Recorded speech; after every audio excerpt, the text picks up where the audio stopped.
Hello, everyone, and welcome to a brand new series here on the channel that I'm going to be calling Horrific History. Tonight, we're going to be talking about the horrific history of Dr. Leo Stanley. Dr. Leo Stanley was a prominent figure in the history of American medicine and is known for his controversial surgical experiments conducted at San Quentin State Prison in the early 20th century. His work, while aiming to advance scientific knowledge and address societal concerns, raises profound ethical questions regarding the treatment of incarcerated individuals and the boundaries of medical experimentation.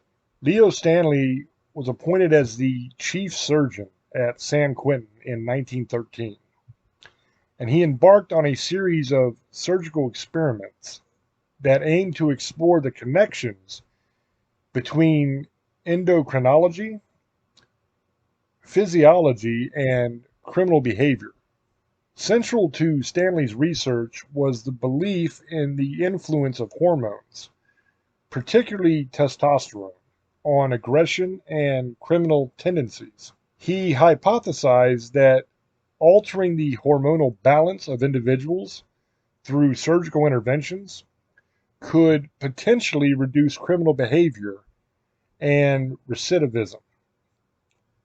Stanley's experiments included procedures such as testicular transplantation, vasectomies, and castrations, and they were performed on incarcerated men at San Quentin Prison. These surgeries, conducted without informed consent and under very, very questionable medical ethics, subjected inmates to irreversible physical and psychological effects in the name of scientific inquiry. While Stanley believed that his surgical interventions could reform and rehabilitate individuals by mitigating their purported criminal tendencies, his methods and motivations have come under scrutiny from modern perspectives. Critics argue that Stanley's experiments violated fundamental principles of medical ethics, including informed consent and respect for the autonomy and dignity of his research subjects. And I, for the record, 100% agree with that assessment.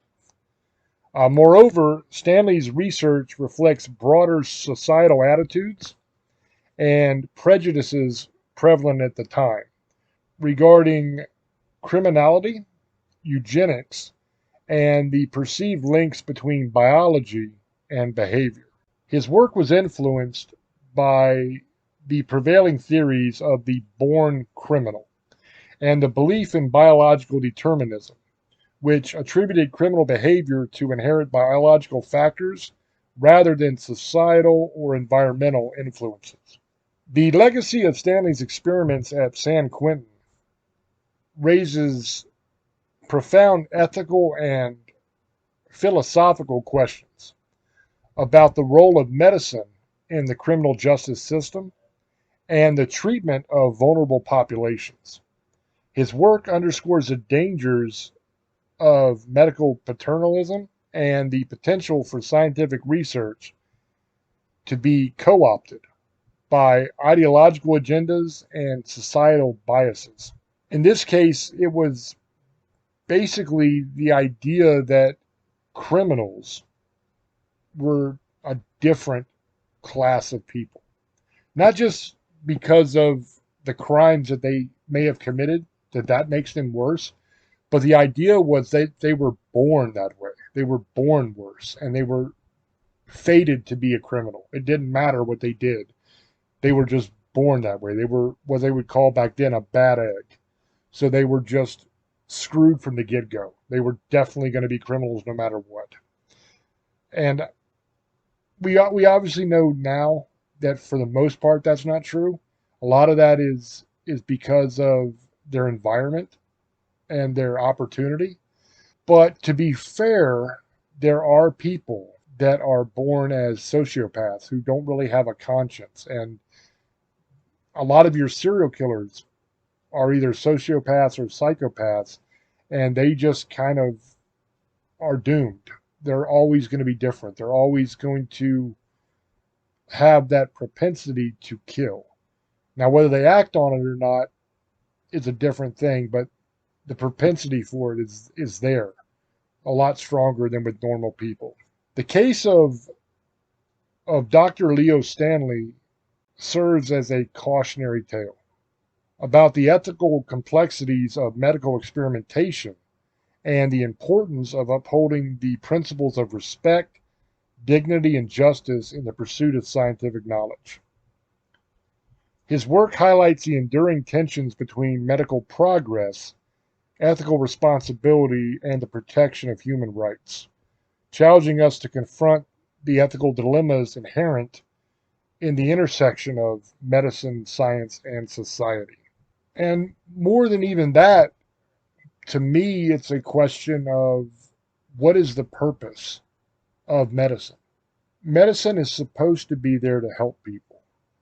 And even though these people are criminals and they're serving time in prison, they're still human beings and they still deserve medical treatment that is in their best interest. And the whole goal should be trying to keep the person healthy so they can serve out their sentence and go home. Not to experiment on them just because they've made some mistakes in life, especially because there are a lot of people that have went to prison and served decades and then been found innocent, where DNA will prove that they were innocent or something. And they've been in prison for decades and they didn't do it. They didn't do the crime they were convicted for. So you have an innocent person in prison serving time. And that happens more than a few times. I mean, that happens a decent amount. Definitely enough to where we should treat all of these people with respect and dignity. And I think we should anyway, even if they are bad criminals. They're still human beings. They still deserve to be able to eat. They still deserve to be able to get medical care. And that's kind of where I come down on it. I'm not anti-prison. I'm not anti-death penalty, anything like that. But at the same time, if we're going to lock somebody up, then we ought to ensure that they have good food and good health, And unfortunately, in most of the prison systems in America, they don't have either. And I think that's sad, and it's a stain on our country, I think. The prison system in America is more of a business than it is part of the justice system. And I think that we really need to have a discussion as a country and decide what we want prisons to be for. Should the main goal of a prison be to make it as horrible as possible for the person so that they have to pay for what they did? I mean, that might make you feel good in the short term, but in the long term, is that a wise move? Does that help anything? Because at the end of their sentence, if they're not in for life, when they get out, they're worse than when they came in. They're more angry. They're stronger a lot of times because there's not a lot to do in prison. So all you do is work out, get stronger. They're better criminals because all they do is sit around and learn how to be a better criminal. They're much more violent because it's a violent place. And you have to be able to fight and defend yourself in order to survive it. And they're a lot more angry because they've been treated horribly. Now, we can go that path, but I think the better path is to try to focus on rehabilitation of these people. Give them drug treatment. Give them job skills. Give them counseling. Teach them how to be a productive member of society. Now, you'll still have people that get out and reoffend. It's not going to work for every single person, but you will save some. And some people will get out and they will become productive members of society who don't reoffend. And I think that should be the goal of this country. As always, it's up to you to make up your own mind. Let me know down in the comments section what you guys think.